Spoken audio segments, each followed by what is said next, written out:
Selamat siang para netizen dimanapun kita berada. Salam inspirasi bagi kita semua. Ada apa ya? Ternyata kok dari muncul spekulasi dari uang, utang piutang Anies Baswedan muncul lagi begitu kan. Siapkan 4 kader terbaik untuk Pilgub DKI Jakarta. PDIP singgung kemunduran di era Anies Baswedan.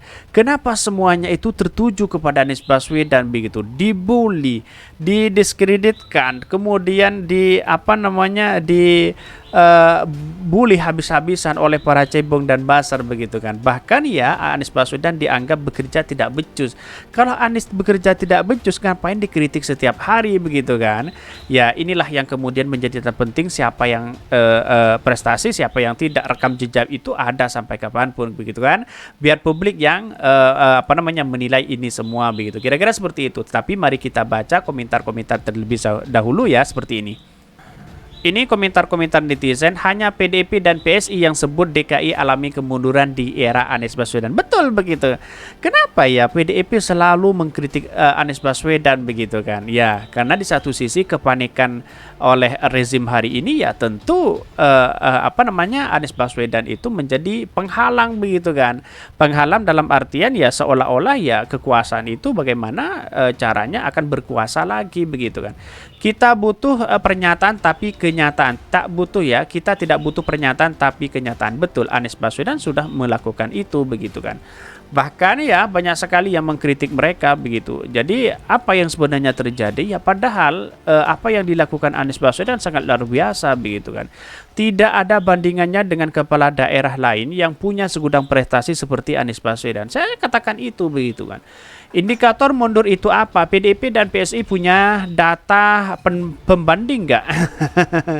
Ya kalau dibandingkan dengan itu siapa partai PDIP yang punya prestasi? Pak Jokowi itu kan levelnya presiden begitu. Coba bayangkan dengan satu periode dengan wali kota Solo dengan DKI Jakarta, dengan satu kepemimpinan Anies Baswedan satu periode. Bandingkan dengan itu, berbeda dengan presiden. Coba bayangkan kalau Anies Baswedan punya peluang untuk menjadi presiden, itu prestasi Pak Jokowi akan kalah. Saya yakin akan kalah begitu kan. Karena pada hakikatnya Anies Baswedan sangat luar biasa sekali begitu. Kalau dibandingkan tidak ada bandingannya begitu. Jika penduduk DKI tetap memilih makhluk-makhluk ini pada saat pemilu nanti, sepertinya harus sekolah lagi biar pada pinter dan naik kelas. Jadi wong cilik lagi. Sehingga gak jadi korban itu tipu daya dan sembako wong licik. Ya seperti itu begitulah. Inilah komentar-komentar netizen begitu kan. Manusia sirik dan kotor akan selalu mencari kesalahan orang lain. Ini padahal pola pikir dan hati mereka yang mengalami kemunduran tidak bisa melihat orang lain berprestasi. Prestasinya kebanyakan dipanggil KPK sih. Ini ada pro dan ada kontra. Biarlah. Karena publik kita ya, masyarakat kita seperti itu, ada pro dan ada kontra. Iya. Ini cuma 2 partai itu, sisanya juga bicara yang sama, hampir 11 juta warga DKI ini. Yang ngerasa Anies lebih baik daripada GUP sebelumnya cuma rakyat Jakarta. Kalau partai cuma ngebacot doang. Ya bisa jadi seperti itu begitu kan. Ya tahu sendiri partai yang mana yang banyak korupsi itu menjadi pertanyaan. Ya publik bisa menilai seperti apa begitu. Susah membuka diri atas kemampuan orang ya, hanya berbasis beroposisi tapi tak normatif ini. Ya bisa jadi seperti itu begitu. Padahal ya yang mundur itu ya otak mereka ini. Biasa cuma orang sirik aja yang berkata begini, biarin.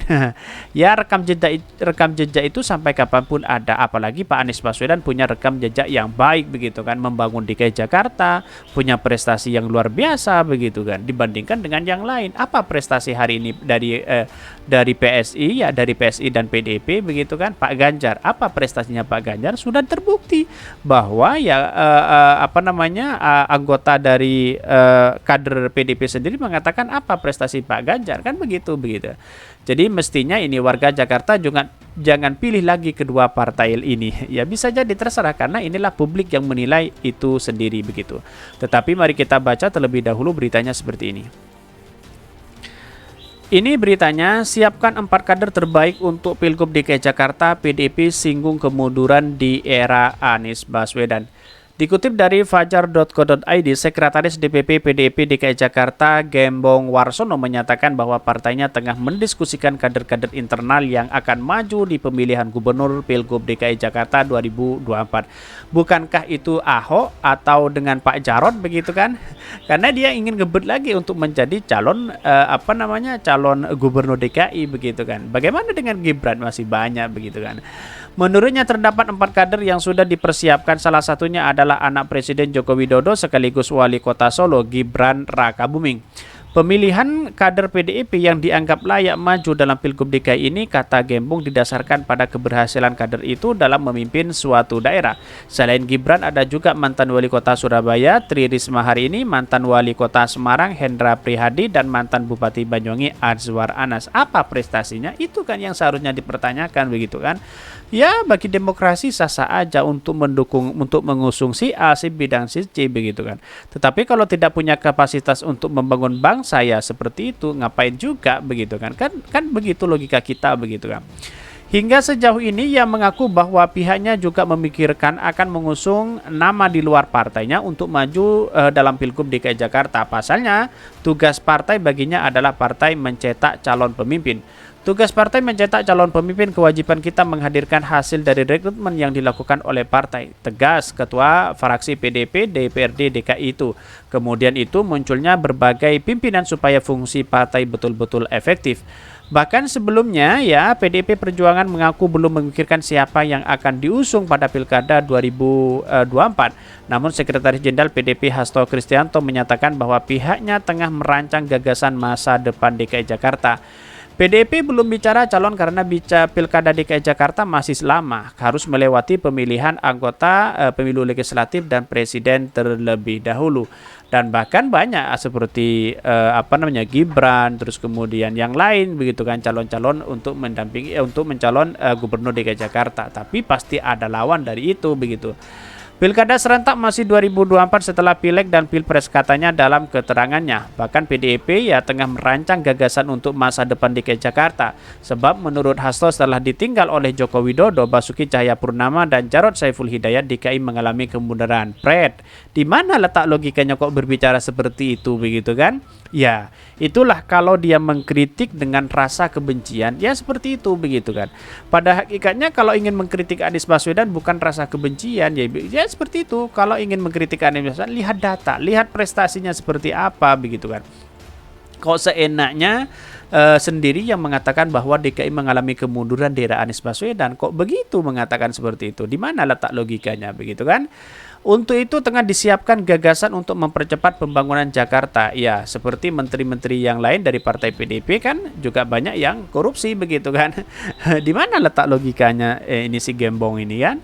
Bahkan ya sebab praktis kemajuan dalam beberapa tahun terakhir masih jauh di bawah kemajuan ketika DKI dipimpin oleh Jokowi, Pak Ahok, Pak Jarod.